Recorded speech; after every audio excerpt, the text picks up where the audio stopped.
Isang mapagpalang araw po sa ating lahat, katiits mula dyan sa Luzon, Visayas, and Mindanao. Dyan sa Zamboanga, Buenos Dias, amigo. Muchas gracias, amigo. At dyan sa labas po ng bansa, sa Mexico, muchas gracias, amigo.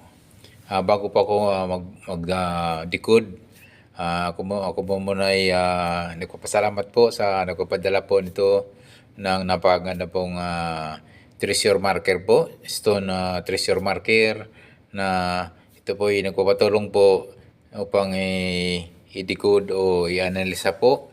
At salamat pa naman po at tayo ay pinagkakatiwalaan po sa pag-decode ng ating katiits na ito po ay nagpapatulong po sa pagpadikod ng isang treasure marker dito po sa aking YouTube channel po.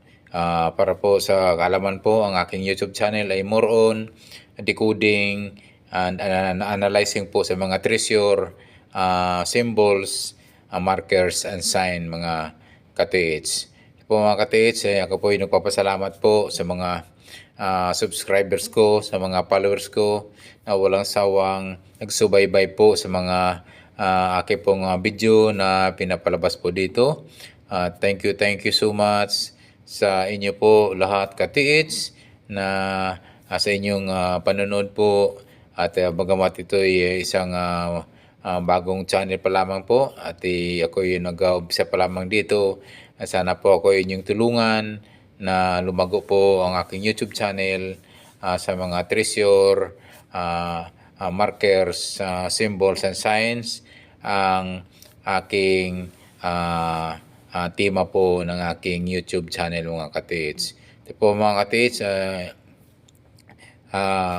yung mga mayroon pa pinapasalamatan na isang katiits po natin dyan sa Zamboanga, si Mr. Rolly Adlaon Luok na gumagawa po ng treasure hunting equipment po. At mayroon po itong nagawa po na gold locator, isang EBS gold locator na tatlong klase po yan mga katiits. At yun po ay mayroong single antenna na gold locator, mayroong dalawang antenna at mayroong tatlong antenna na gold locator. At good news mga katiits kasi nga yung kanyang gold locator na triple antenna ay nakahits po ng 8 items na po at yung huli ay isang dalawang gold bar na may tatakpan na Burma ay dyan po na-detect po ng ating katiits dyan sa may Davao de Oro mga katiits. Okay po mga katiits, kung gusto niyo pong bumili at PM lang po kayo kay Mr. Rolly Adlaon Luok sa kanyang FB page at pwede kayong tumawag sa kanyang mobile number 092626-32843. 092626-32843. Okay po mga katiits, atin na pong patuloy po tayo sa pagdikod po ng ating pinadala po na katiits na isang treasure marker. So isa po itong malapad po na treasure marker at para siyang kabaong po. Para siyang kabaong. So ito po may napansin po ko rito na isa pong guhit po na ito po ay nakaturo po sa may south area katiits. So mga katiits sa mga ganitong medyo mga parang treasure boulder marker na po ito mga katiits. Mga big boulder signs na po ito.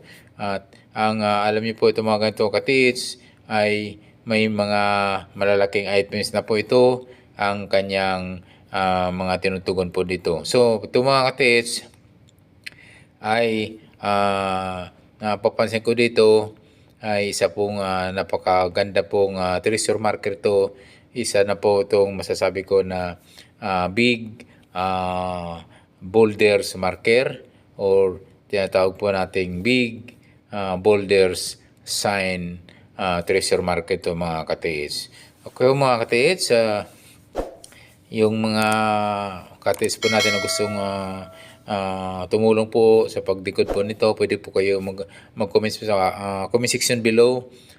Tulungan po natin i-decode po ito na pinadala po natin katiits upang makita o nagpatulong po kung saan pong direksyon at yung item po located, mga katits. So yun po mga katits. Unang-una po, ito po yung nakita ko po ang isang arrowhead po na ito ay nakaturo po sa may bandang south portion po mga katits. So i-check nyo po yan mga katits. Pwede nyo pong i-detect po ng metal detector or scanner or gold locator mga katits. So po, ayan po. Pwede nyo rin po i-check po yung mismong kabuhang katawan po ng itong malapad po na bato na para siyang kabaong po. Pwede niyo pong pukpukin yan. Pwede niyo pukpukin po ng maso, ng matigas na paso. Alam niyo po kung solid at iba po ang tunog at alam niyo po yung ampaw na medyo hindi siksik pong ang ilalim noon. Pwede pong rock enclosure item po. Pwede pong mismo sa bato yung item po at mayroon po itong mga giveaways po mga katits. Pero itong big boulder markers sa mga katits, isa po kasi itong big boulder markers sa aking sapat na ito kasi mukhang may kalakihan po ito mga katits. At ang item po ito mga katits ay medyo malaki-laki din mga katits. So po hindi basta-basta po na ito sa decoding lamang po. Dapat po talaga mayroon tayong treasure hunting equipment na pwede makatulong po sa paglukit po ng item po mga katits. Okay po mga katits, may napansin po ko sa may bandang unahan po sa bandang north at parang may nakaumbok po doon mga katits. Pwede nyo po yung yan i-check, pwede nyo i-detect po ng metal detector or gold locator or pwede nyo pukpukin ng maso or yung mga portion na yun sa ibabaw, baka po yan ay isang takip yan at mayroon pong items po itong mismong big boulder markers ito, itong big boulder sign treasure marker na ito katits. Napakaganda po itong treasure marker. I-check nyo po mga katits yung paligid nito, yung apat na kanto po, north, south, east, and west. Check nyo po yan, baka mayroong mga counter sign po yan na mga bato din na medyo hindi kalakihan at pwedeng counter markers po yan na pwede hong magtuturo ng item po mga katits. So sa mga layo po ng distansya po ng 1 hanggang 3 meters po ang distance po, pwede niyo pong i-check po na yun sa kanyang paligid to mga tiits. So po mga katiits, huwag niyong kaligtaan po sa pag-detect po ng metal detector or sabi ko nga, ipukpukin niyo po ng maso, yung mismong buong big markers to mga katiits at baka po mayroon pong laman po ito mismo or ang laman po nito mga katiits ay isang giveaways po mga katiits. So yung mga napapansin nyo po na may nakaumbok po sa ibabaw, pwede nyong hagurin po ng metal detector or gold detector or pwede nyong pukpukin po ng matigas na tulad yung maso at alam nyo po pag yung solid ang tunog at yung haguka yung ibig sabihin ampaw yung tunog mga katiits at posible pong mayroong rock enclosure item po at mayroong giveaways po yung mismong itong treasure marker boulder to mga katiits. Sabi ko nga mga katiits, ito may kalakihan. Ang items po ito ay medyo distance po katiits. Mga ganyang mga kalaking treasure boulder markers mga katiits. So nagdidistansya yan ng hanggang 1 meter to 3 or 5 meters po. Pwede po kayo makasumpong dyan ng mga bato or mga punong kahoy or old century tree na pwede magiging counter sign or pwede magiging counter markers mga katiits. So po, at ano pa po yung inyong napapansin po dito?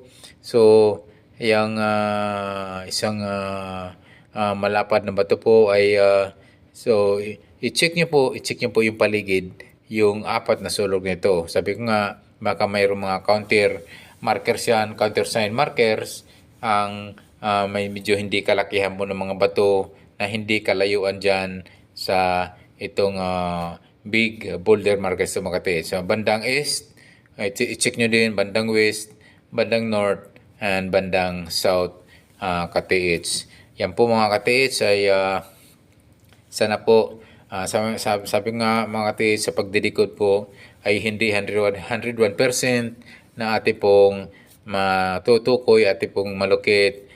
Iba po talaga kung mayroon pa tayong mga treasure hunting equipment like metal detector or gold locator mga KTH. So kahit pa man, kahit pa paano ay pwede pa rin natin naman yan i-decode, pwede pa rin naman natin makita yung items through signs and mga arrowhead, mga pointers, may mga naka-engrave po kung saan po nakatungo o nakatingin or mga signs po na matutulis po ay yun po yung ating sinusundan. Sabi nga, nagbibis po tayo sa marker ng treasure sign mga katid. So po, pwede naman po tayo magtistig po ng sa apat na sulok po.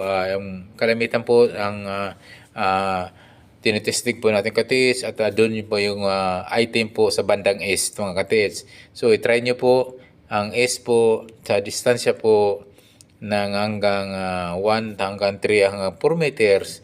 Pwede po magtestig po ng 1 meter deep below. Malay mo mga katits at dyan lang pala malapit po yung items no mga katits. So nga kung wala po tayong mga treasure hunting equipment tapoy nagbabase lang sa ating mga nakikita po sa mga nakaukit po sa mga markers po na dyan sa mga malalaking bato, minsan sa punong kahoy, sa mga old century tree, mga KTH po. Yan po ay sana po ay ate pong nabigyan po ng linaw o na-guide po natin yung nagpadala po ito ng ito'y malaki-laking markers, stone marker po ito mga KTH, isang parang hugis kabaong po mga KTH. Ang itong KTH natin na ito'y nagtitiwala po sa atin upang ma-decode at ma-analisa ang kanyang pinadala pong treasure marker, isang parang boulder markers na rin po ito natatawag kasi nga video po may kalakihan po itong markers nito na kanyang pinapadala. So isang legit na markers po ito dahil hindi man-made, hindi po kalikasan po ng nag-engrave po, mismong talagang man-made po ang gumawa ito dahil sadya naman po talaga yung kanyang mga arrowhead, yung kanyang pagkagawa po ng mga signs na markers po sa ibabaw po itong malaking big boulder markers o itong big boulder sign mga KTH. Po mga KTH, ako yung nagpapasalamat po. Maraming salamat po sa inyo sa pagtangkilik at sa walang sawang pagsubaybay po sa aking YouTube channel. Yung mga bago pa lang sa aking YouTube channel, please subscribe and don't forget to hit the notification bell button para updated po kayo sa aking mga video pa ipapalabas dito mga katis. Thank you ng marami talaga po sa mga subscriber ko at sa mga follower ko at sa mga nanonood ng aking YouTube channel. God bless as always.